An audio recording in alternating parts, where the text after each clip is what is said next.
வணக்கம். எப்படி இருக்கீங்க? நல்லம்மா.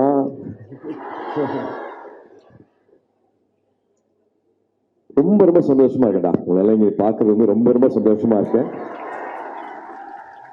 ஆனா இவங்களுக்கு அத்தனை ப்ரொஃபசர்ஸ்க்கும் பெரியவங்களுக்கும் ஸ்டாஃப்ஸ் எல்லாருக்கும் என்னோட மரியாதைகளும் வணக்கங்களும். முதல்ல அகரமோட ஒரு கூட்டு முயற்சியில அகாடமிக் ஃபோக்கஸ் பண்ணி முதல் முறையா ஸ்டெம் பத்தின ஒரு கான்ஃபரன்ஸ் நடக்கிறது வந்து எனக்கு ரொம்ப ரொம்ப ஒரு முக்கியமான நாளா பாக்குறேன். ரொம்ப ஒரு மகிழ்ச்சியான ஒரு நாளா பாக்குறேன். இல்லையா, அகரம் ஆரம்பிச்சு ஒரு 15 வருஷத்துல இது வரைக்கும் ஒரு 6000 கிட்டத்தட்ட ஒரு 6000 கிட்ட மாணவ மாணவிகள் படிச்சு முடிச்சிருக்காங்க, படிச்சுட்டு இருக்காங்க. அதுல 70% பேர் 70% 70% பேர் என் தங்கைகள். 70% should be girls அப்படிங்கிறது வந்து வருஷம் அது ஒரு ரூலா பண்ணிட்டு இருக்கு ஒரு 15 வருஷத்துக்கு மேலேயே. ஸோ அகரம் குழுவா வந்து அவங்களுக்கு அடுத்தது என்ன பண்ணலாம், அகாடமிக் சம்பந்தமா வந்து அவங்களுக்கு என்ன தேவைகள் இருக்கு, எங்க கேப்ஸ் இருக்கு, என்ன விஷயங்கள் பண்ணலாம் அப்படின்னு குழுவா யோசிக்கும் போது வந்து we realized ஸ்டெம் சம்பந்தமான படிப்புலையும் துறையிலையும் அவங்களோட பங்களிப்பு வந்து குறைய இருக்கு. கிட்டத்தட்ட ஒரு 30% தான் இருக்கு அப்படிங்கிறது வந்து we realized. ஸ்டெம்ங்கிறது வந்து சயின்ஸ், டெக்னாலஜி, இன்ஜினியரிங், மேத். என்னடா ஒரு பிகாம் முடிச்சுட்டு இதெல்லாம் சொல்றேன்னு பார்க்காதீங்க, கொஞ்சம் ரிசர்ச் பண்ணிட்டு அதனால சொல்றேன். ஸோ இது நம்ம ஊர்ல மட்டும்தானா, இது நம்ம குழந்தைங்களுக்கு மட்டும்தானா, நம்ம சமுதாயத்துல மட்டும்தான் அப்படி இருக்கா? ஏன்னா நான் ஒரு அப்பாவா வீட்டுல பாக்குறேன். நான் என் தங்கச்சிக்கு நடக்கிறது, என் மனைவிக்கு நடக்கிறது, என் குழந்தைக்கு, என் பொண்ணுக்கு, என் பையனுக்கும் நான் எனக்கு தெரியாம பண்ற சில வித்தியாசங்கள் தான் காரணமா, அவங்களை வளர்க்குற விதம் காரணமா அப்படின்னு பார்க்கும்போது இல்லை அப்படின்னு ஒரு ரிசர்ச் சொல்லுது. உலகம் பூராவே இன்ஜினியரிங் சம்பந்தப்பட்டது, இனோவேஷன் சம்பந்தப்பட்டதுல வந்து பெண்களோட பங்களிப்பு வந்து 30% குறைவா தான் இருக்கு அப்படிங்கறத வந்து ரிசர்ச் சொல்லுது. பட் ஆனா ஸ்டெம்ங்கிறதே வந்து வெறும் ஒரு சயின்ஸ் மேத் மட்டும் கிடையாது. அது வந்து it is creativity, it is problem solving, it is innovation, it is resilience. இது எல்லாமே பெண்களுக்கு வந்து இயல்பா வரக்கூடியது. அப்படியே வரமாட்டேங்கிறாங்கன்னு பார்த்தா ஐ திங்க் ஒரு ரோல் மாடல்ஸ் இல்லை, எங்களுக்கு வந்து இது வந்து ஒரு எடுத்துக்காட்டு இல்லை, ரோல் மாடல்ஸ் இல்லை அப்படின்ட்டு ஒரு காரணம் வைக்கிறாங்க. ஆனா அதுவும் இல்லை அப்படிங்கிறது வந்து இந்த ஃபங்க்ஷன் போறதுக்கு முன்னாடி ஒரு சின்ன ரிசர்ச் பண்ண அதுலயும் தெரிஞ்சது. பெண்கள் நம்மளுக்கு என்னெல்லாம் கொடுத்துருக்காங்க அப்படின்னு பார்த்தீங்கன்னா, வேர்ட் ப்ராசஸர் கொடுத்தது வந்து பெண்கள், கம்ப்யூட்டரைஸ்ட் புக்கிங் ஆஃப் ஏர்லைன் கொடுத்தது வந்து ஒரு பெண், solar heating system, stem cells, software that made moon landing. Neil Armstrong முதல்ல போய் ஒரு ஆனா காலை வச்சுட்டாரு, ஆனா அவர் அங்க கொண்டுட்டு போய் இறக்குனது வந்து ஒரு பெண். Medical syringe, laser contract surgeries, fridge, CCTV, diaper, dishwasher, chemotherapy, computer software, airline சத்தம் வராமல் இருக்கிறதுக்காக, இன்ஜின் சத்தம் வராமல் இருக்கிறதுக்கான அது பஃப்லர் பண்ணது வந்து ஒரு பெண், பர்த் கண்ட்ரோல், அப்புறம் நிறைய பேருக்கு பிடிக்கும் pier, call centre, car heating, காரோட வைப்பர் பண்ணது வந்து ஒரு பெண். இப்ப எல்லாருமே கனெக்டடா இருக்கிற வீடியோ கால், அதாவது வைஃபை ஆகட்டும், இப்போ அது இல்லாம இருக்கவே முடியாது இல்லையா, வைஃபை கண்டுபிடிச்சது வந்து ஒரு பெண். நம்ம இந்தியாவோட அக்னி மிசைல் அதுல முக்கிய பங்கு அளிச்சது வந்து டெசி தாமஸ், நம்ம இந்திய பெண். இஸ்ரோல மங்கள்யான் உட்பட 14 மிஷன்ஸ் வெற்றிகரமா எடுத்ததுல ரொம்ப ரொம்ப முக்கியமான இஸ்ரோல சயின்டிஸ்ட் வந்து நந்தினி ஹரிநாத் அவர்கள் 14 இயர்ஸா அவர் கான்ட்ரிபியூட் பண்ணிருக்காங்க. ஸோ பெண்களோட பங்களிப்பு வந்து ஏகப்பட்டது இருக்குது. வழக்கம் போல எல்லா இடத்துலையுமே வந்து கவனிக்கப்படுற, பாராட்டப்படுற, இல்லாட்டி பேசப்படுற வந்து ஆண்களாவே மட்டும்தான் இருக்குது. என்ன சுத்தி இருக்கிற பெண்களை வந்து நான் ரொம்ப ரொம்ப சக்தி வாய்ந்தவங்களா நான் பார்த்திருக்கேன். அது எல்லா இடத்துலையுமே நான் பொருந்தும். என்னை சுத்தி இருக்கிறேன்னா என் வீட்டில இருந்து நான் இப்போ அகரம் ஒரு 6000 குழந்தைங்க இருக்காங்கன்னா வந்து அதுல 3/4 பேர் அகரம் நடத்துறது வந்து பெண்கள். அதில் இன்னொரு முக்கியமான தாய்னா ஜெயஸ்ரீ சொல்வேன். So I really believe in women power.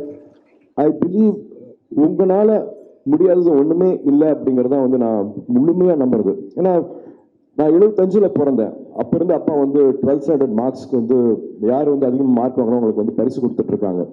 48 வருஷம் ஆக போகுது. இப்போ வரைக்கும் அதிகமாக பாஸ் ஆகிறது வந்து பெண்கள், அதிகமாக வந்து காலேஜ் படிப்பை முடிக்கிறதும் வந்து பெண்கள். அப்புறம் எங்க அந்த ட்ரீம் கேப் வருது? இது வந்து ஒரு சைலண்ட் கொஸ்டினாவே தான் எப்பவுமே போயிட்டு இருக்கு. ஒரு $1 மில்லியன் கொஸ்டினா போயிட்டு இருக்கு. நிறைய மார்க் வாங்குறதும் பெண்கள், நிறைய படிச்சு முடிக்கிறதும் பெண்கள். அதுக்கப்புறமா என்ன ஆகிறாங்க அப்படின்னா, அப்கோர்ஸ் நம்மளோட சமுதாயம் வந்து அதை பல விஷயங்கள் கொடுக்குது. வந்து அவங்களால தொடர்ந்து வேலை செய்ய முடியாது, குழந்தை பிறந்துடும், அவங்கள நம்ப முடியாது, வேலைக்கு வந்துட மாட்டாங்க, ஒரு பொறுப்பு எடுத்தாங்கன்னா முடிக்க முடியாமல் போயிடும் அப்படிங்கிற பல ஒரு கிளாஸ் சீலிங் இருக்கு, ஒரு கிளாஸ் வால் இருக்கு. பட் அதை எல்லாமே தகர்த்துட்டு நம்ம வந்துட்டு இருக்கோம். உடல் வலிமையை வச்சுதான் வந்து ஜெயிக்க முடியும் அப்படின்னு நினைச்சிருக்கிற ஸ்போர்ட்ஸ்லயும் இந்தியாவை எங்கேயோ கொண்டுட்டு போறது வந்து பெண்கள் மட்டும்தான். அது எல்லா துறையிலுமே ஆகட்டும். ஸோ ஒரு செரிபல் ஈக்குவாலிட்டி இருக்கிறது, படிச்சா மட்டுமே போதும், பெரிய மாற்றத்தை எடுத்துட்டு வர முடியும் அப்படிங்கிறது வந்து ஒரு ஹார்வர்ட் சர்வே சொல்லுது. ஸோ விமன் இன்ஜினியர் மென் இன்ஜினியர் ரெண்டு பேருமே வச்சுட்டு ஒரு சர்வே பண்ணதில்ல, மக்களுக்கான தேவை, யதார்த்தமான உண்மையான தேவைகளை வந்து பூர்த்தி செய்யறது வந்து பெண்களால் மட்டும்தான் முடியும் அப்படிங்கிறது வந்து ஒரு ஹார்வர்ட் சர்வே சொல்லுது. ஸோ இப்போ பார்த்துக்கிற ப்ராடக்ட்லையும் வந்து வெறும் வணிக ரீதியாக மட்டும் இல்லாமல், லாபம் சம்பாதிக்கிறது மட்டும் இல்லாமல், மக்களுக்கான உண்மையான தேவைகளை எடுத்துட்டு வர்றது வந்து உங்களால் மட்டும்தான் முடியும். ஸோ அதுக்காக தான் இந்த கான்ஃபரன்ஸ், இந்த ஸ்டெம் கான்ஃபரன்ஸில் வந்து பல உரையாடல்கள் நடக்கும். நிறைய அகாடமிஷியன்ஸ் வந்திருக்காங்க. எல்லா டிபேட்டும் வைங்க, என்னென்ன பிரச்சனைகள் இருக்கு அப்படின்னு சொல்லுங்க. அதை எப்படி முன்னெடுத்துட்டு போறது, அதை எப்படி எக்ஸிக்யூட் பண்றாங்க வரைக்கும் வந்து அழகான டிபேட்ஸ் நடக்க போகுது. இன்னைக்கும் நாளைக்கும் வந்து மேக் திஸ் யோர் டே.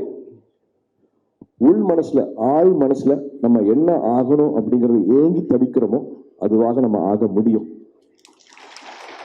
எந்த காரணங்கள் சுற்றி இருந்தாலும் அதை எல்லாத்தையும் முறைச்சிட்டு நீங்க வந்து முடிவு பண்ணிட்டீங்கன்னா நீங்க அது ஆக முடியும். மெட்ராஸ்ல தான் பிறந்து வாழ்ந்தாங்க இந்திரநோய். அவங்களோட புக் இருக்கு, அவங்கள படிங்க.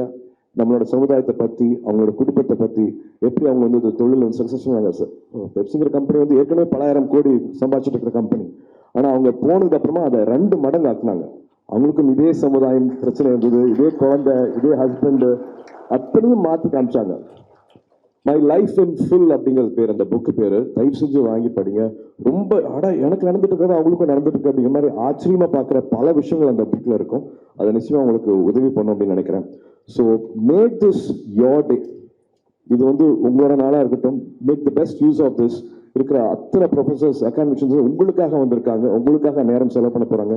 இதில் ஜெயிச்சவங்க வந்து உங்களுக்கு வழிகாட்ட போறாங்க. ஸோ இதுக்கு ரொம்ப ரொம்ப முக்கியமான காரணமாக விஜய் அசோக் அவர்களுக்கும், அண்ணா யூனிவர்சிட்டி இருக்கிற அத்தனை ப்ரொஃபசர்ஸ்க்கும், அத்தனை ஸ்டாஃப்ஸ்க்கும், மதிப்புக்குரிய வைஸ் சான்சலர் அவர்களுக்கும், ரெஜிஸ்ட்ரார் அவர்களுக்கும், இதெல்லாம் பண்ணி கொடுத்த அகரம் வாலண்டியர்ஸ்க்கும் மனமார்ந்த நன்றிகளை தெரிவிச்சுக்கிறோம். இது வெறும் ஆரம்பம் மட்டுமே, இது வெறும் ஆரம்பம் மட்டுமே. நீங்க என்ன ஆகணும்னு ஏங்கி தவிக்கிறீங்களோ அதுவாக ஆக முடியும். God bless, all the best.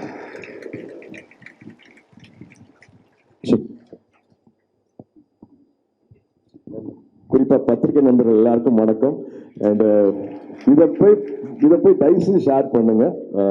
பெண்களுக்கு எப்பவுமே ஒரு ஆண் உழைக்கிறத விட ஒரு 50% எக்ஸ்ட்ரா ஒரு பெண் உழைச்சா மட்டுமே தான் அவங்களுக்கு அந்த அடையாளம், அங்கீகாரம் கிடைக்குது.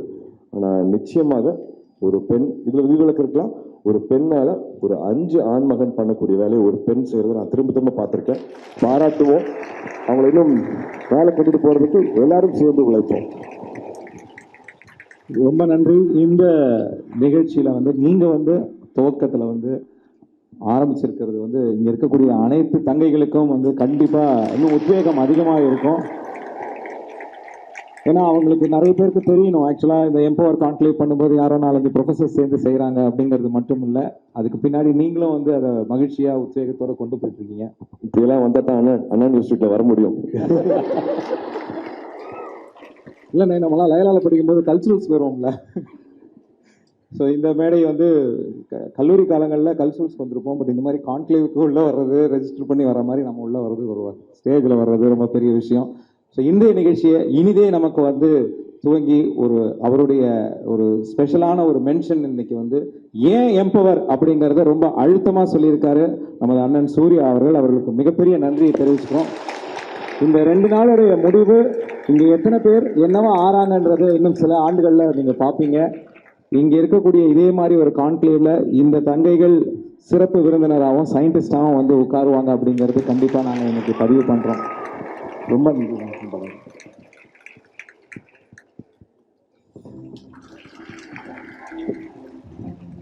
டப்பிங் போயிட்டு இருக்கேன், அதனால தான் தொண்டை எப்படி இருக்கு. அங்க வெயிட் பண்ணிட்டு இருக்காங்க கங்குவாக்காக. ஆல்மோஸ்ட் படம் முடிஞ்சிருச்சு. So I have to leave now. அதனால உங்கள்கிட்ட இருந்து விடைபெற்றுக்கிறேன். தேங்க்யூ.